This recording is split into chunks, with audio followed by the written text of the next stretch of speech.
Hello, everybody. My name is Eric Kasloff, and with me, as always, is Larry Sands. How's it going, Larry?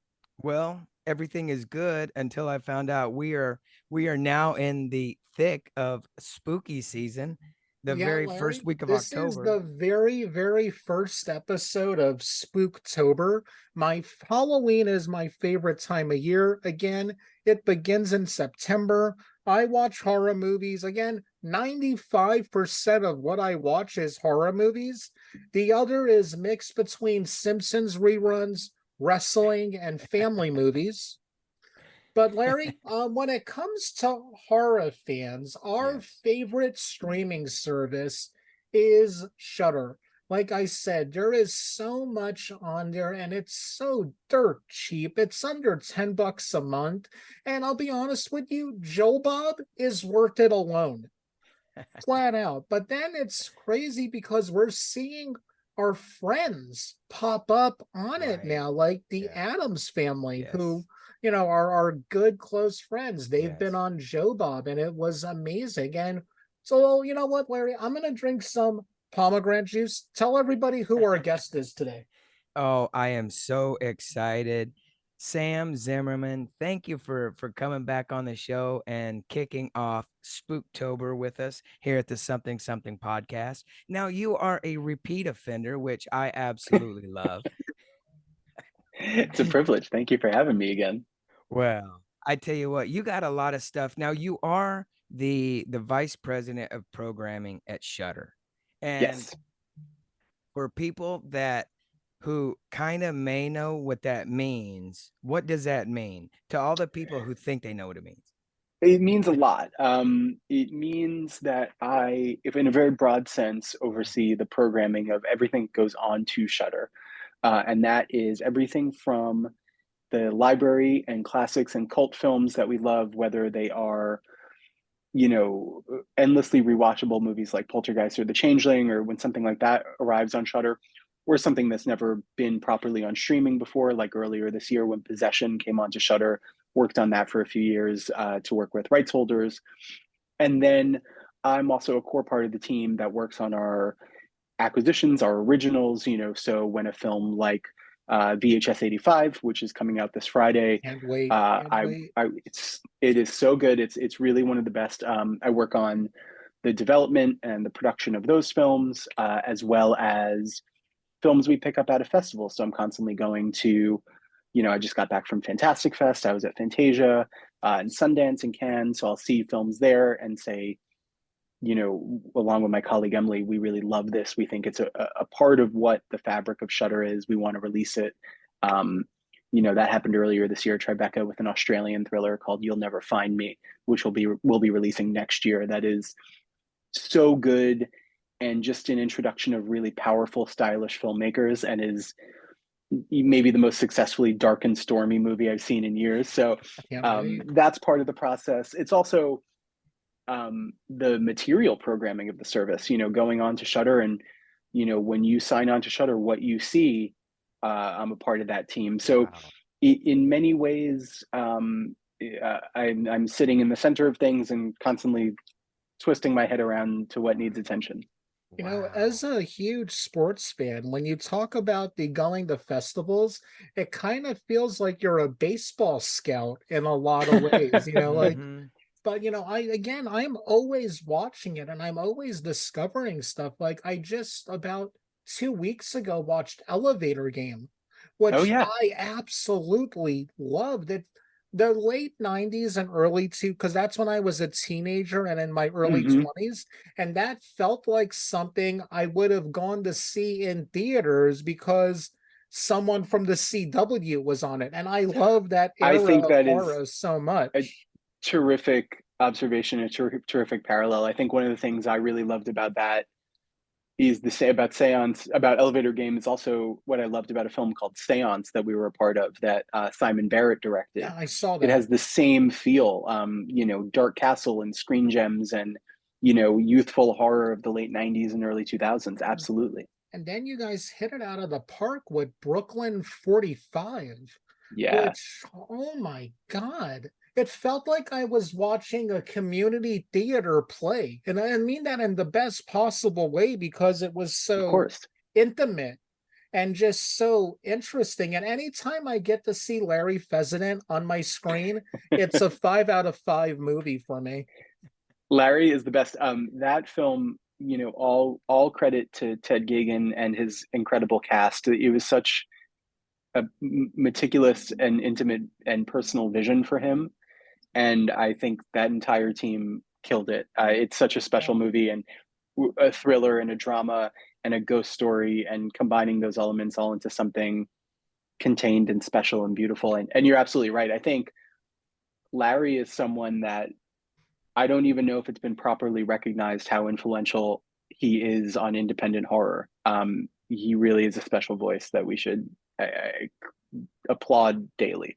It's like if Mhm. you liked X and Pearl, you have to thank him because he discovered one of the most important, genre directors right now, Ty West. And it's just so amazing how he really has that eye for talent. And he's very talented himself. I forget the name of the movie, but this couple buys a house and him and his wife go to visit them, and there's the Oh, whole we are still town. here. Yes, he was great in that. That He was the reminds me first of film by Ted, who made Brooklyn 45. okay, he reminds me of Jack Nicholson and those Jack Nicholson black and white pictures. you know, maybe what I think is even more important than his eye for talent is the fact that he was so creatively supportive of the filmmakers he worked with early on in their careers. Yes, Because, yes. there's a million people in this world who can go around and look at filmmakers and say, hey, that filmmaker is really talented.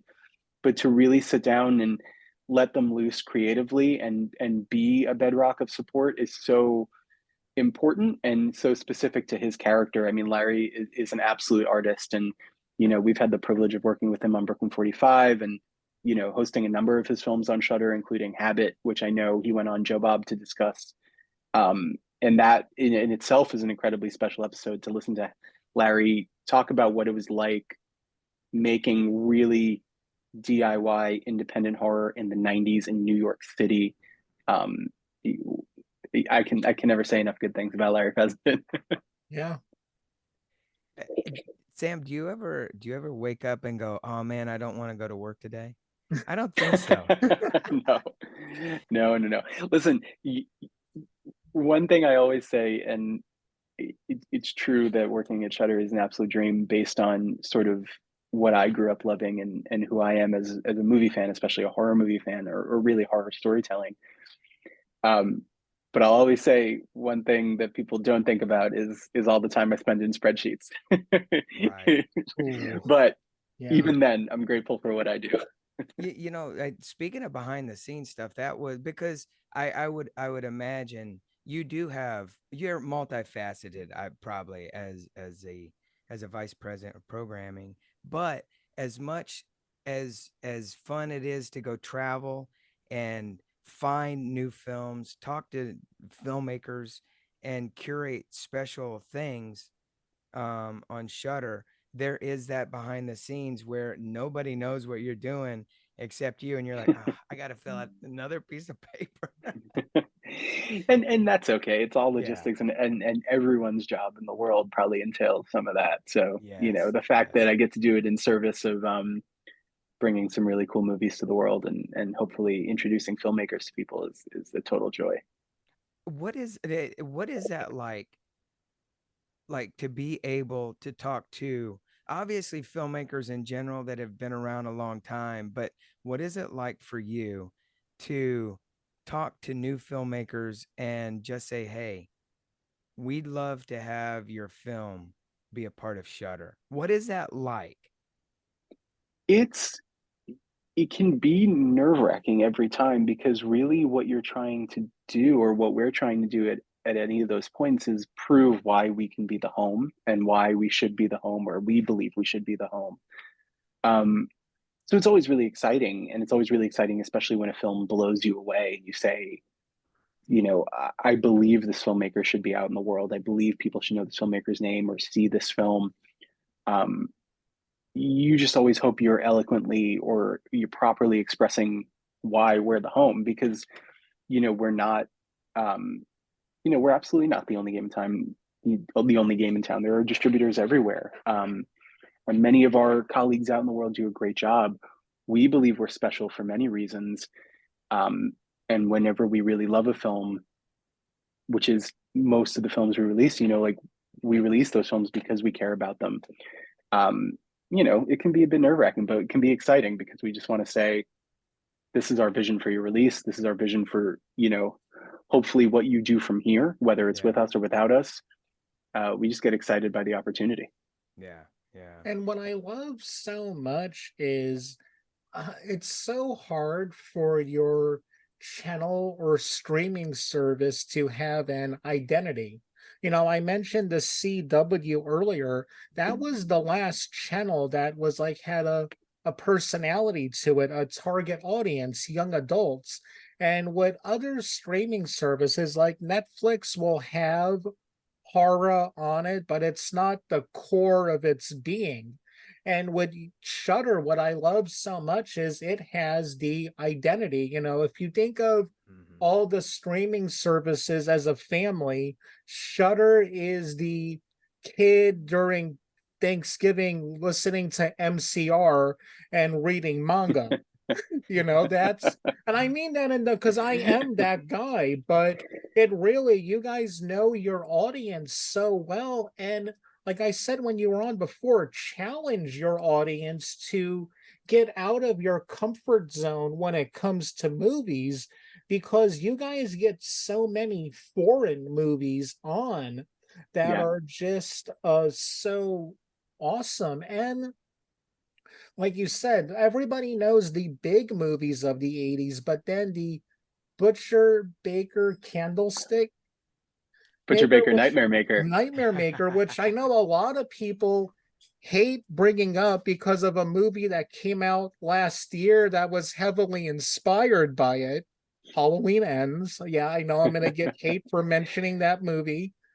No one should hate you for mentioning Halloween Ends. If Yeah, you love Halloween Ends, love Halloween Ends. I love I'm Halloween not 3, Yeah. and I did enjoy Halloween Ends. okay, we're gonna get on a tangent here. I think the concept for Halloween Ends is incredible. The evil of Michael Myers spreading. I just think if Corey would have been introduced to us earlier, it would have been more dramatic when he turns full evil. Like his Mm. dads should have been the Johns, and his girlfriend should have been Vicky. So that way he's lost everything. So when we see him turn, our hearts, I do like the movie. I just wanted more Corey, which most people don't say when it comes to that movie.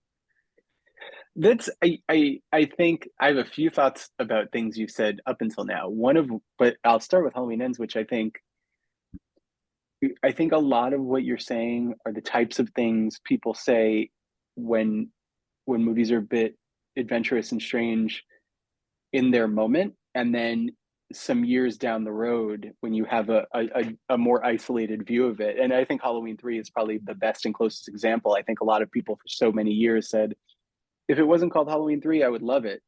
And now we're at a point where we can kind of take that consideration away and just appreciate the movie for what it is. So I think you're absolutely right. Like, we're a little bit stuck looking at it in the context of everything that's come before it and what it is now.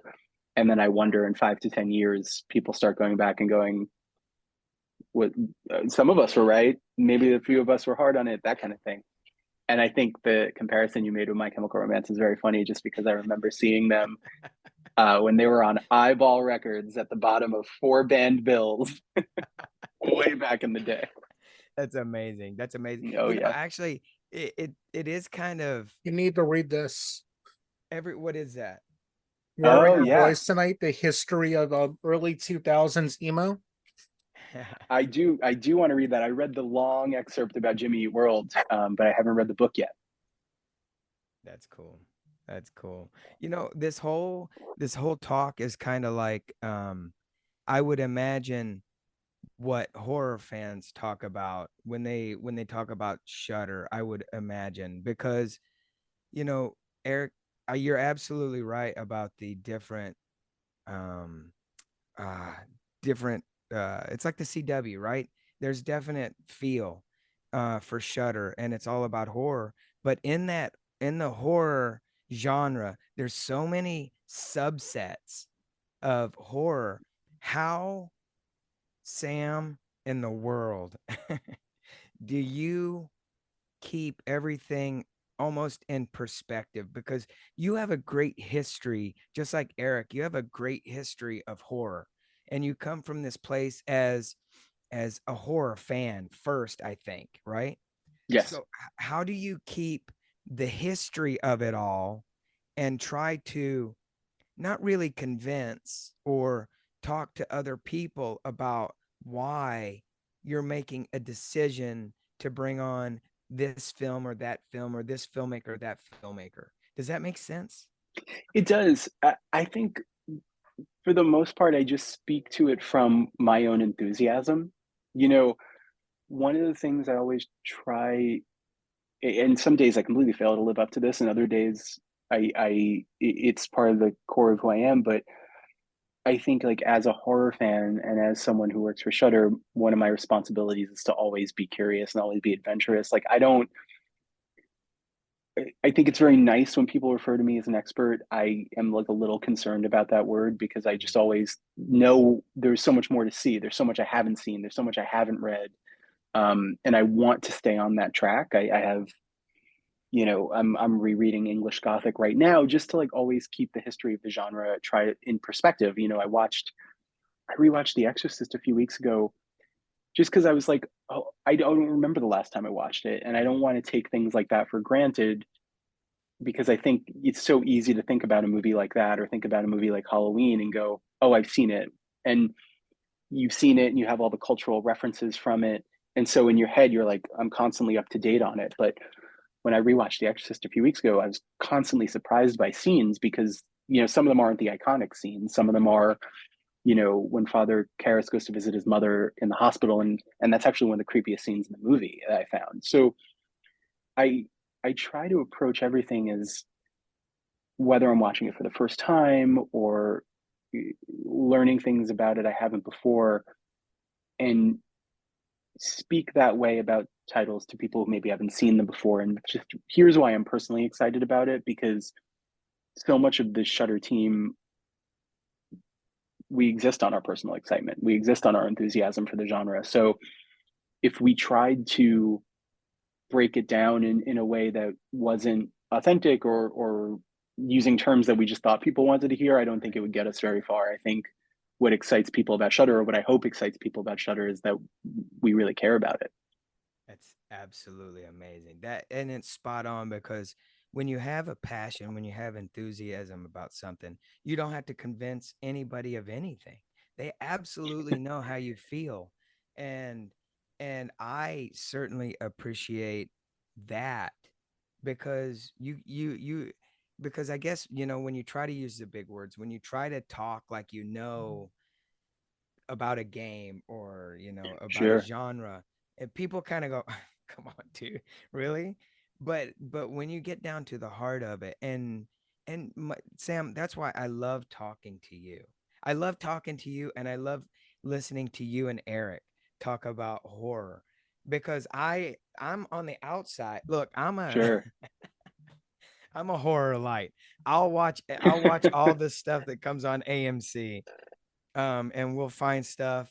Hey, And Larry, Fear Fest is why a lot of people got into horror. Like you can see recently these two great movies, the first Saturday in October. I hope I'm saying the name right. The whole thing with those movies is there's part one and part four. And the reason the director did that is because so many people were introduced to horror through AMC. They would see the sequels first, Hmm.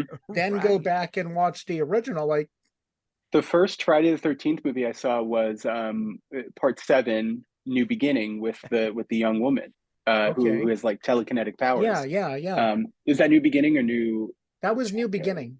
This is New Beginning. Okay. Yeah. Um, but No, that was part five. I'm sorry. That's when part five is New what's Beginning. his Part seven is face? New Yeah. Chapter. New Blood.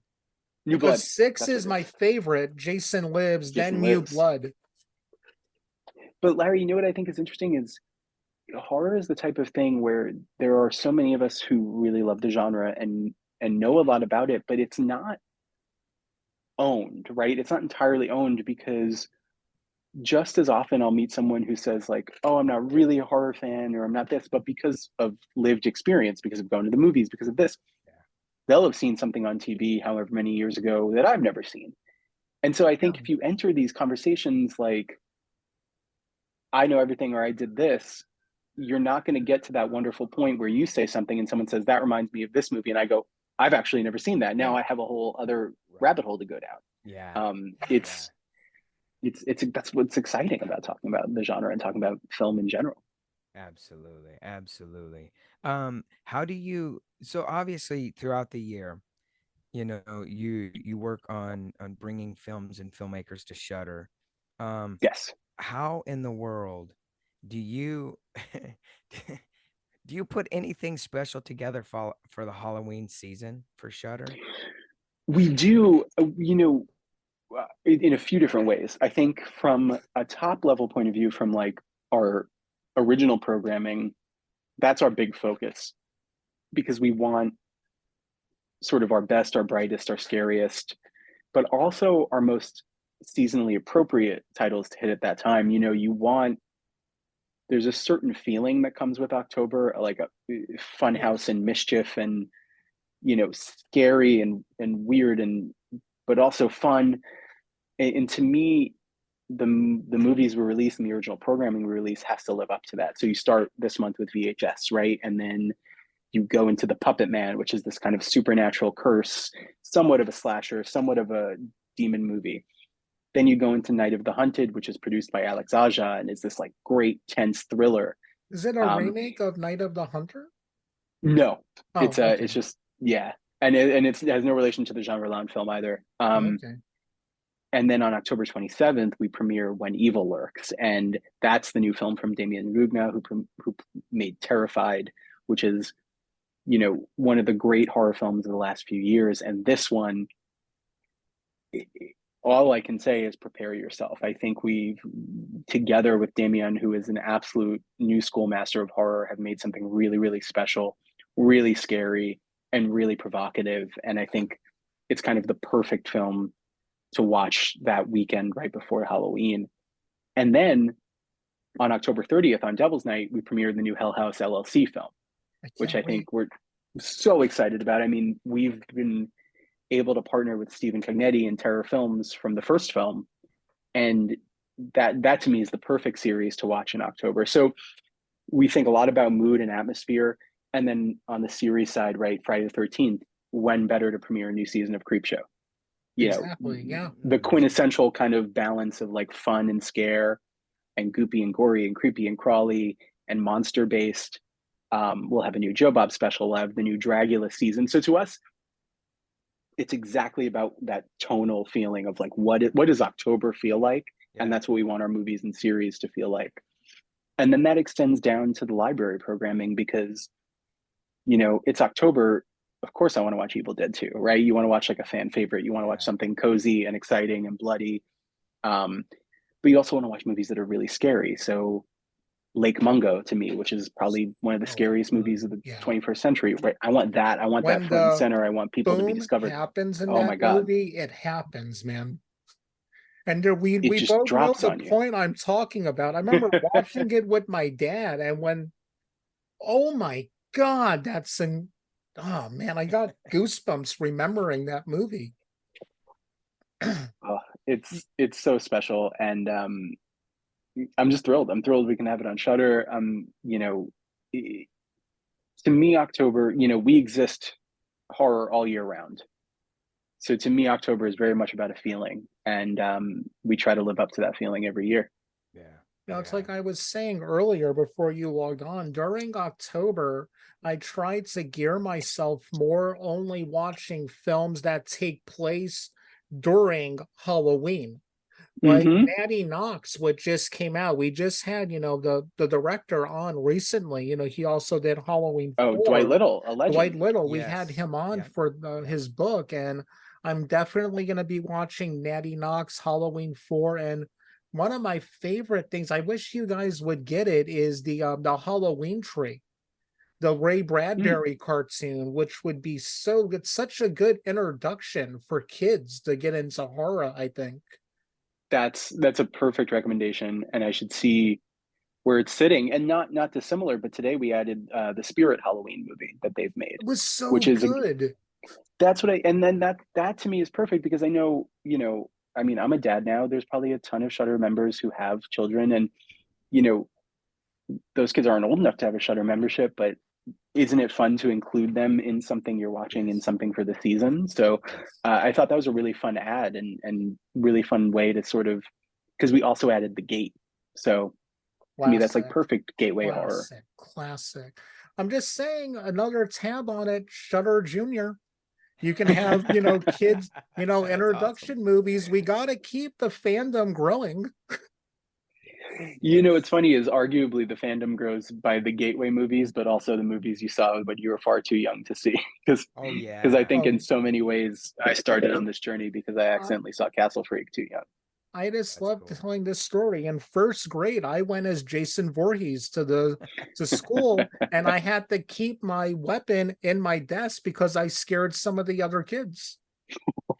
Uh, that's amazing. That's amazing. Sam, it makes me realize that your job is kind of like it's like you're putting a mixtape together Mhm. Oh, for good example, for Larry. for people who obviously love horror, every kind of genre of horror or subgenre, but also for the people who kind of are scratching the surface horror or a little afraid of it or don't know what to think because it's this or that, 100%. right? Everything should feel in some ways contextualized because if you're new to the genre, I would never want you to come to Shutter and feel like you can't get into it or feel like, oh no, there's Yeah. too much here, or um, this isn't for me because I'm so casual. I think the Shutter has to always walk that very interesting line between, if you're about it and you know it and you know in your deep knowledge you should be satisfied, but if you're completely new to it you should be satisfied too, because hopefully the genres and the collections will provide that pathway for you and help you, and find recommendations. It's why I think a mixtape's a really great example, because so often when you're making a mixtape for someone or a playlist, Mixtape. you're Mixtape is Yeah, cooler to yeah, say. yeah. both are great. Right, right, right, You're trying to say, like, here's why you should care about this song or right. this artist, right? If it's a bunch of things. Yeah. So oftentimes if we add like a giallo film, I'll add a bunch at once because I Mm, want someone to feel like they can get into the genre. Whereas if I just add like, oh, here's randomly the case of the Bloody Iris, they're like, okay, but I don't yeah. have a lot of context for this. I don't quite know what it is. And then if you're able to say, here's a collection and you can start here, and here's Deep Red, it's one of the most essential ones, and then that Yes. will get you into the flow of what giallo is. That's great too. So I think that's a really great comparison, and hopefully it's what we do, and hopefully what we will continue to do and even get better at. Yeah. Thing people always have to remember when it comes to horror, yeah, there's the guys like me with the Army of Darkness poster in back of me, but also 45% of the people who go to see horror movies are young women ages 25 and under, and the casual fans. And I know, I just, again, they use the Halloween ends. There was so much ugliness and gatekeeping when it comes to this genre that it's really disrespectful to people that they have this fear of coming in because they might not like the right movie or the Sure. right sequel, or Well, I also think there's a little bit of a problem with how, if you're really into horror, you you want to be protective of someone's sensibilities, and to a degree I understand it, right? You'll be like, oh, maybe you shouldn't watch that, it might be too much for you or something exactly, like yeah. that.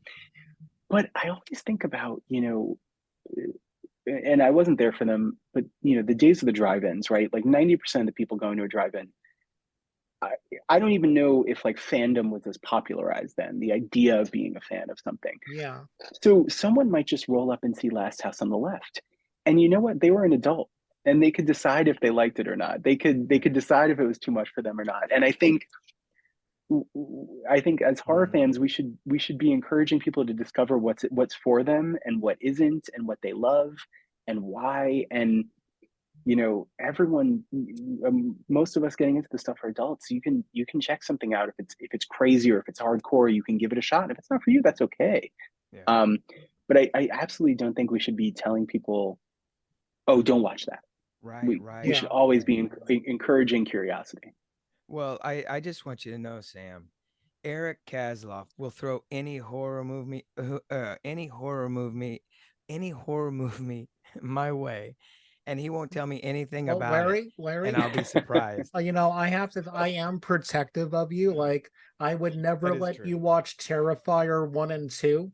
I I would never ever do that to you. I mean, I'm still shocked over the scene in Terrifier 2 that Oh, just sure. made me sad and depressed. I didn't like it, to be honest. Really? And Now you're yeah, making me no, want to go watch it. No, Sam will See, agree that's the with me. thing. No, That's the Larry, thing is when you end up describing something as really like wild or intense, people are Right. like, well, yeah, but maybe I should see it. Huh? Yeah, I've known exactly. Larry for over 20 Exactly. years. Exactly. He is going to be curled up in that corner, sucking his thumb for days upon days. Oh, that's But hilarious. That's Sam, we hilarious. just want to thank you again for coming on. We know you don't have that much Yeah. time today, but Yeah. Of course. we do definitely want to have you back on to do something like to give, well, what's a three quick picks, three movies everyone should watch on Mm, Halloween. Three Something movies for, everyone should watch on Halloween. yeah, something for everyone that the, like, a beginner,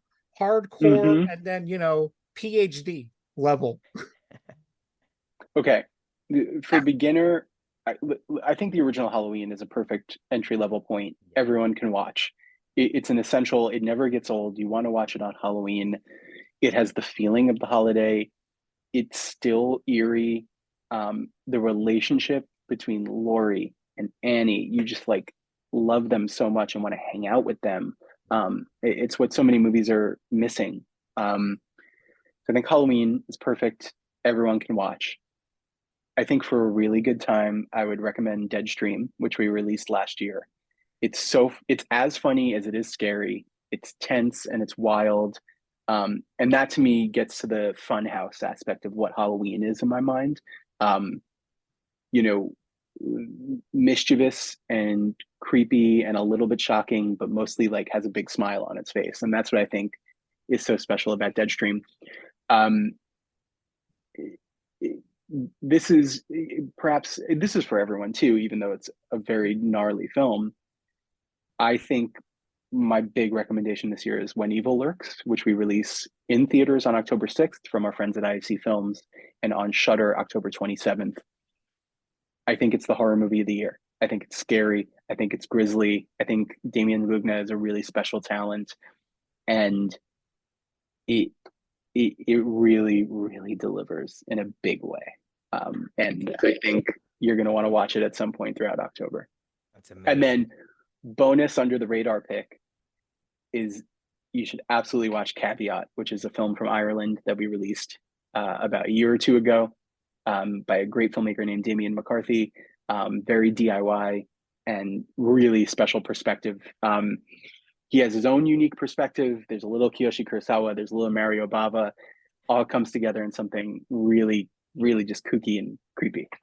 Man, Sam, you make the genre horror feel so fun, and I think that's why Shudder is so fun. I hope And Yes. so. That's very and kind. Thank you. oh, you're welcome. You're welcome. And now really quick, what are some, since this is a kickoff to October, Spooktober, what Yes, are some important dates for Shudder for you guys coming up in October? I would say every Friday. Think of it as a weekly dose on Shudder. This Friday is when we release VHS. Next Friday the 13th is Creepshow and the Puppet Man. Uh, the 20th is Night of the Hunted and our Joe Bob Halloween special. The 27th is When Evil Lurks. And then, of course, the 30th and 31st are special because we'll have Hell House LLC Origins. and the premiere of Dragula. So really every day. I love it. It's October. Exactly, It's exactly, it's a exactly. state of mind, really. That's Exactly. awesome. Well, Oh, again, Sam, we just want to thank you again Yes. so much for coming on. Of Everyone, course. go sign up for Shudder. It's like it's under $10 a month. I think what, 60 or 50 for a year or something? Sounds about right. Yeah, so everyone, there's going to be a link in the description. Go sign up for Shudder. Have a blast this Halloween. And I'm going to add one more movie to Sam's list, Trick or Treat, the absolute best movie to watch on Halloween night. Everybody, like we say each and every week, remember, support our troops.